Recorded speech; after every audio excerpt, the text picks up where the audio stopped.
يقول اللاعب المصري ميدو عبر انستغرام: الأمور كانت مرتبة لكي يتم إقصاء المغرب من المونديال بالأمس، وكان له ركلة جزاء رسمية ليس فيها أي شبهة، ولو كانت هذه الكرة لمبابي بدلا من بوفال لاحتسبها الحكم.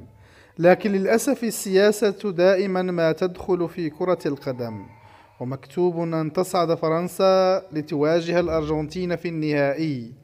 سيقول بعضكم إن هذا الكلام ليس موجودا في الكرة، لكني سأرد عليكم بأن هذا يحدث في اللعبة، وأريدكم أن تعودوا لتطالعوا تصريحات ميشيل بلاتيني عندما قال إن فيفا كان قد هيأ الأمور لمنتخب فرنسا في عام 1998 لكي يصعد للنهائي.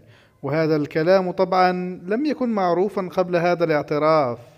للأسف السياسة أصبحت تتحكم في كرة القدم، وأنا أصرح بأن المغرب خرجت من المونديال عن عمد. وأولا فأسود الأطلس لعبوا أفضل من فرنسا، وثانيا تحكيم ظلم المنتخب العربي وكان متحيزا لكي تتأهل فرنسا للنهائي.